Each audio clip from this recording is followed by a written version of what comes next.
নমস্কার বন্ধুরা, ভাগ্য দর্পণে অর্পিতাজি চ্যানেলে আপনাদের সকলকে স্বাগত জানাই। আমি আপনাদের অর্পিতা। আয়নার সামনে দাঁড়ালে যেমন আমরা নিজেদের প্রতিচ্ছবি দেখতে পাই, ঠিক তেমনি জ্যোতিষশাস্ত্র হলো সেই দর্পণ বা আয়না, যা আমাদের জীবনের আগামী পথ দেখায়।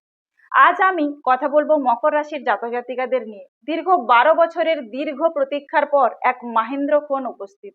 বৃহস্পতি এখন তুঙ্গি, আর এই তুঙ্গ বৃহস্পতি আপনার জীবনে নিয়ে আসতে চলেছে শ্রেষ্ঠ জীবন সঙ্গী। কেন এই সময়টা আপনার জন্য ম্যাজিকের মতো কাজ করবে, জানতে হলে ভিডিওটি শেষ পর্যন্ত দেখুন। তুঙ্গ বৃহস্পতির মহিমা কি? বন্ধুরা, বৃহস্পতি হলো দেবগুরু। তিনি যখন তুঙ্গি বা উচ্চস্থ হন, তখন তিনি 2 হাত ভরে আশীর্বাদ করেন।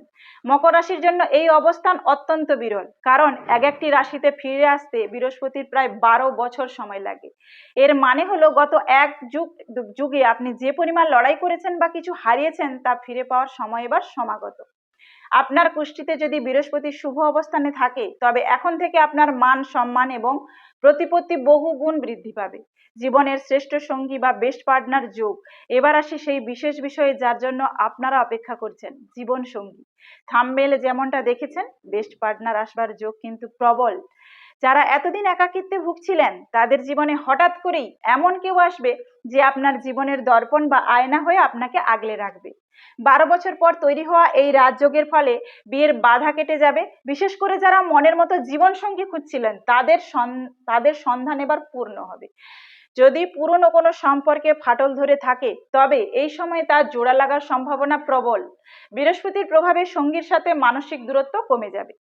এরপরে দেখি কেরিয়ার এবং আর্থিক উন্নতিতে কি পরিবর্তন আসছে। শুধু কিন্তু সম্পর্ক নয়, ভাগ্য দর্পণে অর্পিতাজি চ্যানেলে অর্পিতা তোমাদের সাথে আলোচনা করবে কেরিয়ার নিয়ে। মকর রাশি জাতিকারা এমনিতেই পরিশ্রমী হন। ভাগ্য সহায় না থাকলে পরিশ্রমের ফল পাওয়া যায় না। তুঙ্গ বৃহস্পতি আপনার আটকে থাকা কাজগুলো সচল করবে। ব্যবসায়ীদের জন্য নতুন বিনিয়োগের দরজা খুলবে এবং চাকরিজীবীদের জন্য পদোন্নতির খবরও আসতে পারে। প্রতিকার হিসেবে বা বিশেষ কিছু টিপস দিই। বৃহস্পতির এই শুভ ফলকে আরো ত্বরান্বিত করতে আমি আপনাদের ছোট্ট কিছু পরামর্শ দেব। প্রতি বৃহস্পতিবার কপালে সামান্য হলুদের তিলক কাটুন। সম্ভব হলে অভাবী কাউকে কলা বা হলুদ রঙের মিষ্টি দান করুন এবং অবশ্যই সকালে সূর্যদেবকে জল অর্পণ করার সময় ওম গৃণী সূর্য আদিত্য মন্ত্রটি জপ করতে ভুলবেন না, যেমনটা আমি আগেও আপনাদের বলেছি। বন্ধুরা, মনে রাখবেন, আপনার ভাগ্য আপনার কর্ম এবং বিশ্বাসের উপর নির্ভরশীল। এই ভিডিওটি ভালো লাগলে লাইক করুন এবং আপনার প্রিয়জনদের সাথে শেয়ার করে তাদেরও জানার সুযোগ করে দিন। আপনার রাশি যদি মকর হয়, তবে কমেন্টে অবশ্যই লিখুন জয় গুরু বৃহস্পতি। আপনার ভাগ্য উজ্জ্বল হোক, এই কামনাই করি। দেখা হচ্ছে পরবর্তী আলোচনায়। আমি অর্পিতা আজকের মতো বিদায় নিচ্ছি। ভালো থাকুন, সুস্থ থাকুন। নমস্কার।